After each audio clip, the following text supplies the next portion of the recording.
Добрий день, з вами Ольга. Good afternoon, my name is Ola Tamanova and I'm happy to see everybody who joins us here in Ukraine Media Center, Ukrinform. Today is day 454 of the full-scale invasion of our homeland by Russian aggressor. And I want to thank the representatives of all the mass media who tell the world the truth about our fight for freedom. Joining us online is Natalia Halibarenko, the ambassador of Ukraine to NATO. And we will talk about our path to NATO. What phase are we in? Good afternoon, Miss Natalia. Good afternoon. Good afternoon. We're hearing you now, Miss Natalia. So it's been 15 months of the full-scale invasion. What are the significant changes that you can tell us about in terms of attitude of our partners, the NATO members?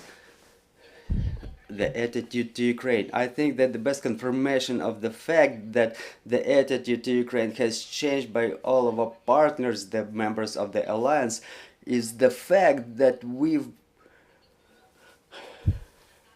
received all that lethal and non-lethal support from the countries of the alliance. For just a simple comparison, back in 2014, unfortunately, the international community, their reaction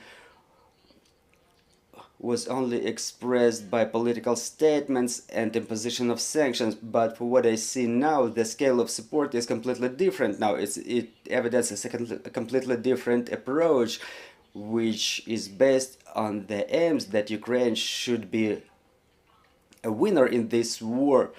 Our partners were evading the talks. What is their final goal? So now this statement is quite clear. Right now, Ukraine has to win, and the alliance is ready to support us to the extent necessary. Ms. Natalia, we know that in July there will be a summit of NATO countries. Our government officials stated, and they keep stating, that we expect in this summit to get some guarantees of security. Our officials state that we're expecting for some specific decisions regarding our candidacy. What are the possible scenarios in your opinion? Currently in the headquarters we work out this problem. There is a number of packages we come to the summit with. That's a political package. We want to bring our political relations to a new institutional background. For example, we have to transform the Committee of Ukraine-NATO into a Council Ukraine-NATO, which would allow us to take certain decisions and to discuss certain decisions with the members of the parliament. As to the practical package, here we're talking that there will be a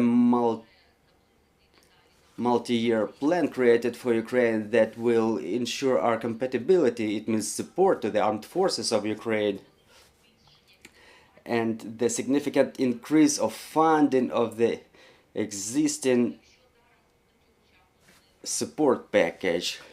So if now within this complex support package we were procuring anti-drone guns, medikits and winter uniform for our armed forces, the projects to come will be of medium-term and long-term nature. For example, medical rehabilitation, humanitarian demining.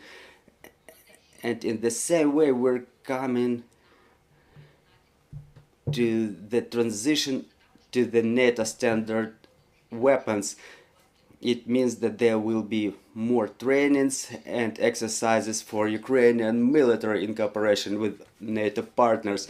Do we expect any roadmap, any checklist to be pronounced during this summit to make sure that our accession to NATO will happen the soonest possible? Well, it's important to have the alliance invite Ukraine to join them in the Vilnius summit. We don't require any specific date because we understand that as long as there are active battles going on, it's impossible. but the signals about the policy of open doors or references to Bucharest Summit 2008, which meant to provide the plan of actions for Ukraine, all those matters are no actual to us anymore. The alliance has to invite Ukraine to join, because otherwise we will all together be facing the threat. Even after the victory of Ukraine, there will be a threat of repeated attack by the Russian Federation, and only Ukraine joining NATO is something that can impede this scenario. Miss Natalia, regarding one of the recent statements by the Secretary General of NATO, he said that all the members agree that the future of Ukraine is with NATO. Based on this statement, can we assert that we have support by all the members, or there is still sentiment that there are some countries which block this process? Look, good news, as I call it, is that none of the NATO members disputes the fact that Ukraine has to join the alliance. The questions and problems and discussions, they all start around the questions when and how it would be happening. And let's be honest here, not all of the countries, not all the alliance members support Ukraine joining NATO on this phase. Unfortunately, we're hearing signals from many of our friends that the number one task is victory in the war, and only after the victory Ukraine is entitled to start talking about candidacy.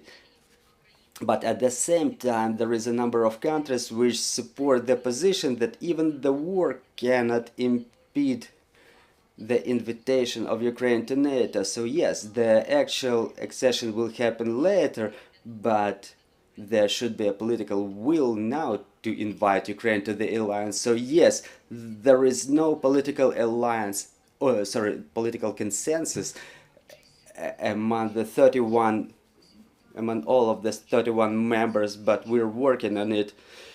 In the summit of G7, there were talks about this and discussions. Were there any decisions, any resolutions achieved over there? Well, I don't cover the summit of G7, so I cannot comment any details there. The public signals that we've heard, they are quite reliable, that G7 will continue supporting Ukraine and increase the military support, and they will support the Euro-Atlantic aspirations of Ukraine. But again, the support of Euro-Atlantic aspirations is not equivalent to support of the quick accession of Ukraine to NATO. So they will support the European integration of NATO, and we have to define what are the conditions for this process. What are the conditions to join NATO? We have questions on the floor.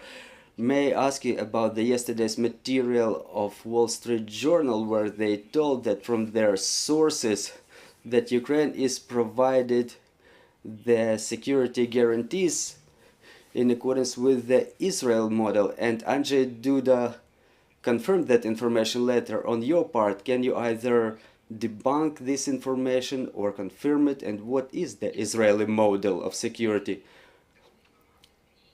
Well, I cannot confirm this information, and in fact I don't like speculating if I'm not sure about something 100%. The only thing I can say that in the headquarters the matter of security guarantees is not being discussed, because NATO is a multilateral platform, I mean in the headquarters, but it does not impede Ukraine to continue the consultations with the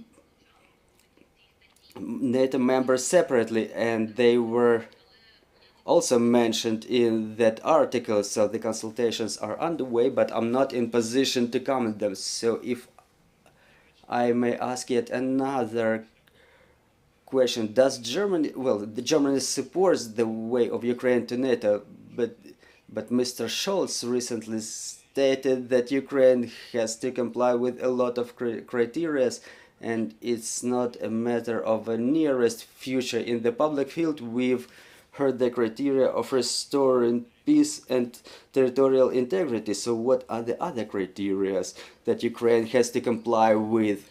Well, you've mentioned one criteria.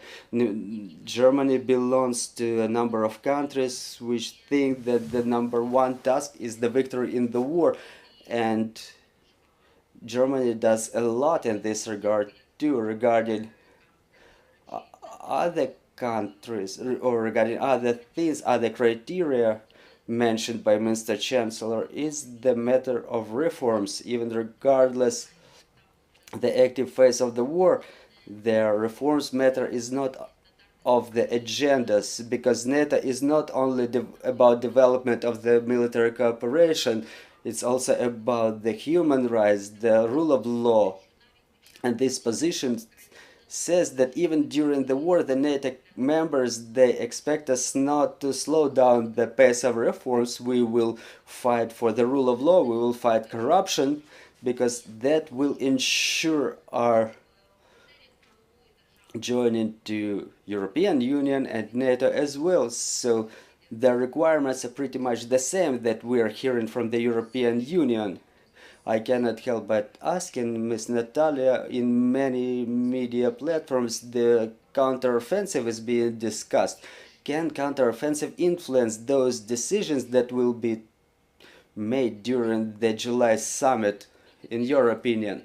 Well, obviously it's difficult not to mention the turmoil around the counteroffensive. I understand our partners who wanted to be successful, who wanted to end with the liberation of the most part of the territories and result in victory of Ukraine. So our expectations are quite the same, but at the same time it's important to deliver the signal that counteroffensive is not the single thing that the results of the war depend on. We fight with a very powerful state which is ready to throw all of their resources to eradicate Ukrainian sovereignty. So I keep telling my colleagues we cannot just boil down everything to counteroffensive, because it may be then followed by another counteroffensive. So saying that let's suspend any negotiations about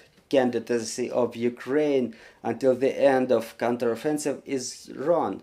So some resolutions in regard to Ukraine, they should not depend on the operational situation in the front line, no matter how important it is from the military point of view. We have our job to do and we have to continue doing it. The last question, there was recently information in the mass media that President Biden is about to visit Finland to send a powerful signal to Russia that way. To what extent do partners expect that such meetings are necessary, and what signal can they send to Russia? Well, I can only greet such plans of American president, because I see it as a powerful response to Putin. We remember that the beginning of the full-scale invasion of Ukraine, it was presented to Russian citizens as if Putin is trying to stop NATO, that the borders with NATO should be made shorter, but by his invasion he only increased the number of members in NATO. Finland just joined. I think that we will see Sweden join them soon. So NATO expands and they come closer to Russia. So even this fictional goal, even there, Putin was severely defeated by international community in front of the Russian society, in front of Russian community. Ms. Natalia, thank you very much for joining our broadcast. Dear colleagues, I'm reminding you, joining us was Natalia Halibarenko, head of Ukraine's mission to NATO, and our next briefing will be at 1300, and we have a presentation planned how the Russian propaganda and misinformation violates human rights in Ukraine and Europe. So stay tuned, work together for our victory, and glory to Ukraine.